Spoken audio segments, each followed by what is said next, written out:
जय सिया राम। इस वीडियो में मैं आज आपको कार्तिक मास के 29वें अध्याय का स्मरण कराऊंगी।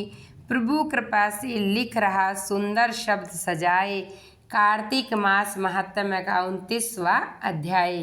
राजा पृथु ने कहा, हे नारद जी, आपने कलहा ने जिस प्रकार मुक्ति पाई यह सारी कथा हमको सुनाई है, मैंने भली प्रकार सुनी। हे ऋषिवर, यह काम उन दो नदियों के प्रभाव से हुआ। कृपया करके मुझे यह बताने की कृपा करें। कृपा नदी कृष्ण और साक्षात भगवान श्री कृष्ण चंद्र जी महाराज का शरीर और वेणी नामक नदी भगवान शंकर का शरीर, इन दोनों नदियों के संगम का महात्म्य श्री ब्रह्मा जी भी वर्णन करने में असमर्थ है। फिर भी चूंकि आपने पूछा है, आपको इनकी उत्पत्ति का वृत्तांत सुनाता हूँ, सो सुनो। चाक्षु मनवंतर के आरंभ में श्री ब्रह्मा जी ने स्वाहा पर्वत के शिखर पर यज्ञ करने का निश्चय किया। वह सब देवताओं भगवान विष्णु शंकर जी सहित यज्ञ की सामग्री लेकर उस पर्वत के शिखर पर गए। तब महर्षि भृंगु आदि ऋषियों ने ब्रह्म मुहूर्त में उन्हें दीक्षा देने का विचार किया। इसके बाद उन्होंने श्री ब्रह्मा जी की पत्नी त्वरा को बुलवाया और बड़ी आहिस्ता से आ रही थी। इसी बीच में भृंगु जी ने विष्णु जी से पूछा, हे प्रभु, आपने त्वरा को शीघ्रता से बुलाया था, वे क्यों नहीं आई? ब्रह्म मुहूर्त टल गया।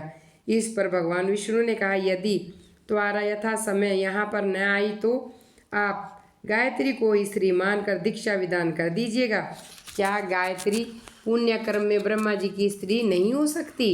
नारद जी बोले, भगवान शंकर ने भी विष्णु की बात का समर्थन किया। यह बात सुनकर भृंगु जी ने गायत्री को श्री ब्रह्मा जी के दाईं ओर बिठाकर दीक्षा विधान आरंभ किया। ऋषि मंडल गायत्री को दीक्षा दे ही रहा था कि इतने में त्वरा भी यज्ञ मंडप में आ पहुंची।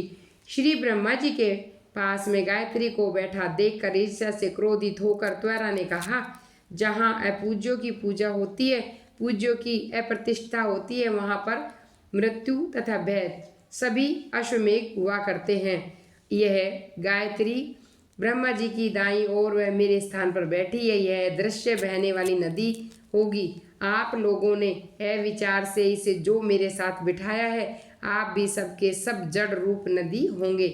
नारद जी ने राजा पृथु से कहा, हे राजन, इस तरह त्वरा के शाप को सुनकर गायत्री मारे क्रोध के लाल बंबूरा होकर अपने होंठ काटने लगी।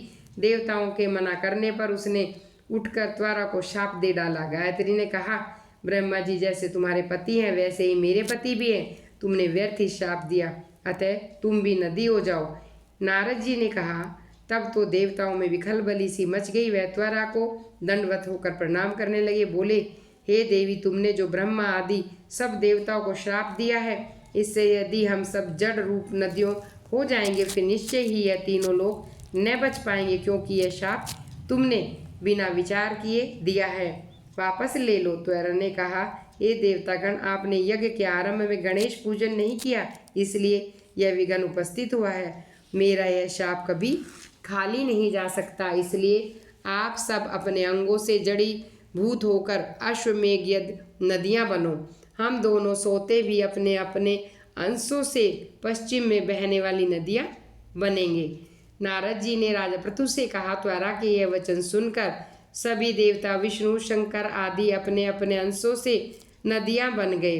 भगवान विष्णु के अंश से कृष्णा, भगवान शंकर के अंश से वेणी तथा श्री ब्रह्मा जी के अंश से कुकुदमदी नाम नदी बनी। सभी देवताओं ने अपने अंशों को जड़ बताकर स्वाहा पर्वत पर फेंक दिया। फिर उन दोनों के अंश अलग अलग नदियों के रूप में बहने लगे। देवताओं के अंशों से हजारों की संख्या में पश्चिम वाहिनी नदियाँ उत्पन्न हो गई। गायत्री और त्वरा दोनों पश्चिम वाहिनी नदियाँ होकर एक साथ बहने लगी। उन दोनों का नाम सावित्री पड़ा। श्री ब्रह्मा जी ने यज्ञ स्थल पर भगवान विष्णु और शंकर जी की स्थापना की। दोनों देवता महाबल तथा अतिबल के नाम से विख्यात हुए। हे राजन, कृष्णा और वेणी नदी की उत्पत्ति का यह वर्णन जो तुमने सुना, मनुष्य उस नदियों के दर्शन और स्नान का फल प्राप्त कर सकते हैं। कार्तिक मास के 30वें अध्याय को कार्तिक मास की कथा करती भव से पार 30वां अध्याय लिखूं हुई हरि कृपा पार। भगवान कृष्ण ने कहा, हे प्रिय, नारद जी के वचन सुनकर महाराजा पृथु बड़े विस्मित हुए। अंत में उन्होंने नारद जी का पूजन करके उनको विदा किया। इसलिए माघ, कार्तिक और एकादशी, यह 3 व्रत तुमने मुझे अत्यधिक प्रिय है। वनस्पतियों में तुलसी, महीने में कार्तिक, तिथियों में एकादशी, क्षेत्रों में श्री प्रयाग मुझे अधिक प्रिय है। जो प्राणी जितेंद्रिय होकर इनका सेवन करता है और सेवक बनता है, वह यज्ञ करने वाले मनुष्य से भी अधिक प्रिय है। जो प्राणी विधि से इनकी सेवा करता है, उनके मेरे अनुग्रह से सब पाप दूर हो जाते हैं। भगवान कृष्ण के वचन सुनकर सत्यभामा ने कहा, नाथ, आपने यह बड़ी आश्चर्यजनक बात कही है। दूसरे के लिए पुण्य के फल से कलह की मुक्ति हो गई है। प्रभावशाली कार्तिक मास आपको अधिक प्रिय है, जिससे पति द्रोह का पाप केवल स्नान के पुण्य से नष्ट हो जाता है। दूसरे मनुष्य द्वारा किए हुए पुण्य उनके देने से कैसे मिल सकते हैं, यह आप मुझे बताइए। तब भगवान कृष्ण ने कहा, बिना दिया हुआ पुण्य और पाप जिस कर्म द्वारा मिलता है सो सुनो। सतयुग में देश, ग्राम और कुलों को दिया पुण्य या पाप मिलता था, किंतु कलयुग में केवल कर्ता को ही पाप और पुण्य फल भोगना पड़ता है। संसर्ग न करने पर व्यवस्था की गई है। संसर्ग से जैसे पाप और पुण्य दूसरे को मिलते हैं, उसकी व्यवस्था भी सुनो। पढ़ना, पढ़ाना, यज्ञ कराना, एक साथ भोजन करने से पाप पुण्य का आधा फल मिलता है। एक आसन पर बैठने तथा सवारी पर चढ़ने से, श्वास के आने जाने से पुण्य व पाप का चौथा भाग प्राणी मात्र को मिलता है। स्पर्श करने, भोजन करने से और दूसरों की स्तुति करने से पुण्य और पाप का 6वां भाग मिलता है। दर्शन करने, सुनने तथा ध्यान करने से मनुष्य को पुण्य और पाप का 10वां अंश मिलता है। दूसरे की निंदा, चुगली और धिक्कार करने से उसका 10वां अंश मिल जाता है। दूसरे की निंदा, चुगली, धिक्कार कभी नहीं करना चाहिए। पुण्य करने वाले मनुष्य की जो कोई सेवा करता है, वह सेवा का भाग ले लेता है, अपना पुण्य उसे देता है। नौकर और शिष्य के अतिरिक्त जो मनुष्य दूसरे से सेवा करवाकर उसे पैसे नहीं देता, वह सेवक उसके पुण्य का भागी होता है। पंक्ति में बैठे हुए भोजन करने वालों की पत्तल जो व्यक्ति लांघता है, वह उसे जिसकी पत्तल लांगी है अपने पुण्य का 6वां भाग दे देता है।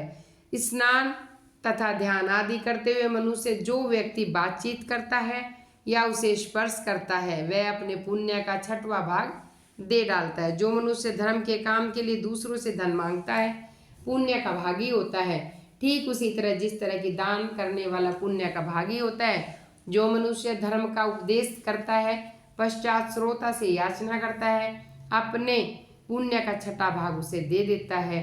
जो मनुष्य दूसरों का धन चुरा कर उससे धर्म करता है, वह चोरी का फल भोगता है और शीघ्र ही निर्धन हो जाता है।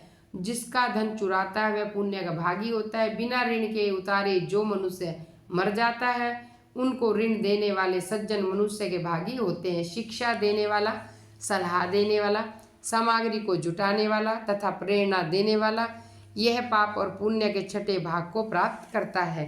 राजा प्रजा के पाप पुण्य के षष्टांग का भोगी होता है। गुरु शिष्य का, पति पत्नी का, पिता पुत्र का, स्त्री पति के लिए पुण्य का 6ठा भाग पाती है।